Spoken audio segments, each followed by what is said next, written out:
अरे आ गया आप लोग। हाँ तो सुरेश बाबू को देबू से बहुत लगाव था। मोहनगढ़ से लौटने के बाद कल ही तो आया था उसका पत्र। साधारण सा दिखने वाला देबू कैसी सोच रखता है, पर कैसी विडंबनाओं से घिरा हुआ है उसका जीवन। गोरा चिट्टा अदना पर एक खूबसूरत सा नौजवान, पर चेहरे पर एक अंतहीन से उदासी के से भाव। अरे कल ही तो आया था उसका पत्र। मैं अपने माँ बाप की एकलौती संतान, उनकी आशाओं आकांक्षाओं का एकमात्र सहारा। मैं अपनी मजबूरियों में पहाड़ से शहर चला आया और यहाँ पर एक छोटी सी दुकान में नौकरी करने लगा या यूं कहें कमर तोड़ मेहनत करने लगा। और इस मेहनत से भी सिर्फ अपना ही पेट पालता हूँ।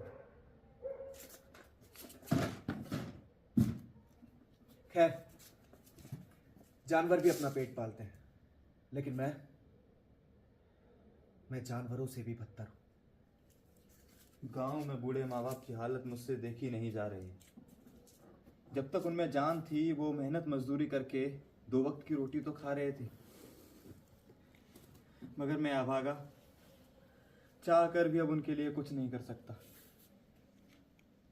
कभी कभी सोचता हूँ कि वापस अपने गांव चला जाऊं, पर यह सोचना भी मेरे लिए पाप होगा, क्योंकि गांव में इतने बड़े बड़े सपने दिखाकर जो आया उन लोगों को, मैं अपने माँ बाप पर अब और बोझ नहीं बन सकता। और अगर मैं अपने गांव वापस चला भी जाऊंगा तो वहां करूंगा क्या? गांव में तो जीविका जीने का कोई दूसरा अच्छा साधन भी तो नहीं है जो वहां मेरी गुजर बसर हो पाए।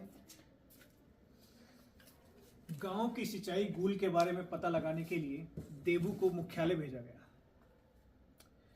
सिंचाई लगाने की अनुमति मिल भी गई, पर वो कहते हैं ना, अमली जामा पहनाना। अमली जामा पहनाने के बावजूद भी वहां कोई परिंदा पर मारने नहीं आया। खैर, कुछ समय बीतने के बाद गूल बन भी गई और जगह जगह से टूट गई।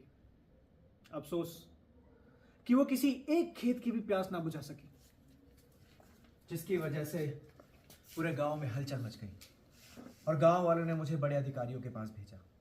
और वहां जाकर मुझे पता लगा कि गूल बनाने में ही लाखों रुपए खर्च हो गए। और उससे ज्यादा हैरानी की बात तो ये थी कि गूल के निर्माण और उसे बनाने के सारे दस्तावेज गांव के लोगों ने प्रमाण के साथ दस्तावेज में लगा दिए थे। वहां के एक अधिकारी से मैंने पूछा तो उसने मुझे जवाब दिया, आप कुछ नहीं हो सकता। अगर गांव के लोगों के पास वैसे ही इतना पैसा है तो कुल मिलाकर तुम क्यों नहीं गुल बना लेते हो? हाँ, हम कुछ नहीं कर सकते हैं।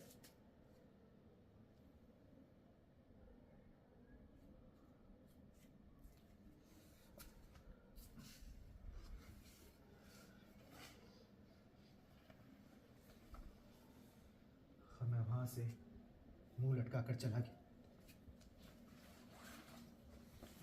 कभी कभी मुझे लगता है कि मेरा घर, मेरा गांव शहर से इतनी दूर है ना कि कोई भी सरकारी सुविधा वहां तक पहुंचने से पहले ही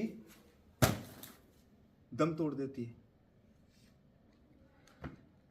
आजादी के इतने सालों बाद भी कोई विकास नहीं। अरे इससे अच्छा तो वो गुलामी का वक्त था। कम से कम उन अंग्रेजों ने हमारे इस गांव में डाक बंगले तो बनवाए। पता है, गांव के बड़े बुजुर्ग कहा करते थे कि अंग्रेज पैदल या घोड़े पर चढ़कर ही सही, पर महीने में 2 बार इस गांव का दौरा करने आते थे। मगर आज इतने सारे आने जाने की सुविधाएं होने के बावजूद भी सरकार को इस गांव की सुध ही नहीं है। मैंने अपनी हाई स्कूल की परीक्षा अपने दीदी के ससुराल से प्राप्त की थी और यह साइकिल वहीं से मुझे इनाम में मिली थी। लेकिन मैं कभी कभी सोचता हूं कि काश मैं अपने गांव के एक लड़के की तरह अनपढ़ होता, वो ज्यादा अच्छा होता। कम से कम अपने माँ बाप के सर पर कर्जे का बोझ तो ना बनता। देबू ने छोटा मोटा बिजनेस भी करना चाहा, पर वही पैसों की तंगी की वजह से ना कर सका। बैंकों के चक्कर लगा लगा कर उसके जूते घिस गए, पर वहां से भी कोई सहायता ना मिली। और जैसे तैसे अगर मैंने सारे दस्तावेज जमा भी करा दिए तो उन्होंने मुझसे कहा कि तुम्हें पैसा मिल जाएगा। मैं बहुत खुश था उस दिन, लेकिन फिर ये क्या? इतनी मेहनत के बाद भी आधा पैसा पूरा क्यों नहीं? तो उन्होंने मुझसे कहा,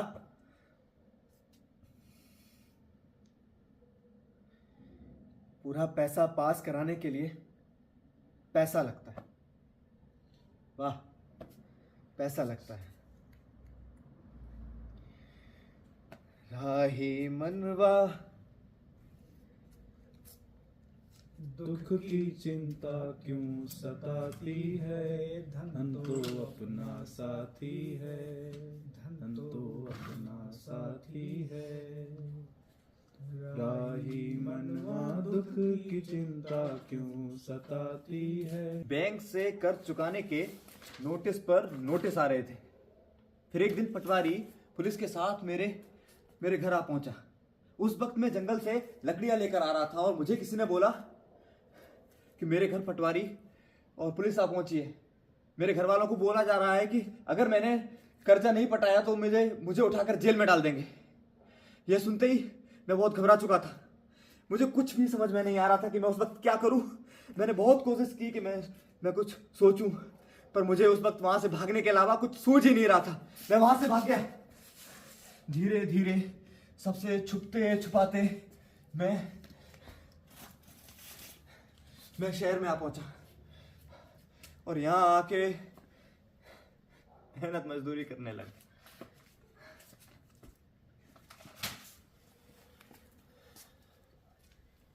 मैंने अपने माँ बाप से झूठ बोला था कि मुझे यहाँ एक अच्छी नौकरी मिल गई है, और वो खुश भी थे।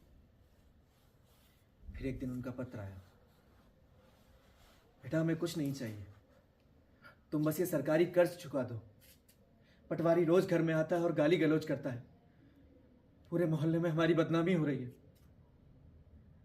बैंक का ब्याज भी बढ़ता जा रहा है, लेकिन मैं इसे कैसे चुकाऊं? मुझे कुछ समझ में नहीं आ रहा। गांव जाता हूं तो वो पटवारी जेल भेज देता है, और नहीं जाता हूं तो अपने बूढ़े असहाय माँ बाप का चेहरा मेरी आंखों के सामने आता है, जिसे देखने के लिए मैं तरस गया।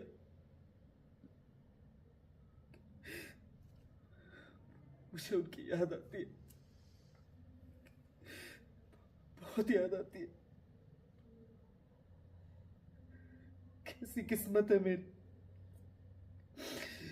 कितना भागा हूं मैं।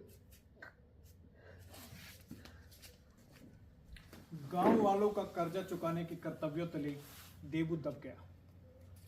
इधर उधर भटकने के बाद भी, दुनिया भर की खाक छान लेने के बाद भी उसे कोई काम नहीं मिला।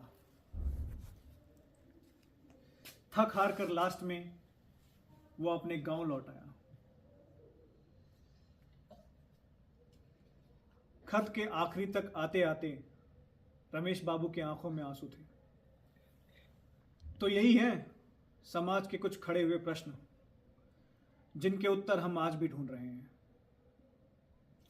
राही मनवा दुख की चिंता क्यों सताती है, दुख तो अपना साथी है, दुख तो अपना साथी है। राही मनवा दुख की चिंता क्यों सताती है, दुख तो अपना साथी है, दुख तो अपना साथी है।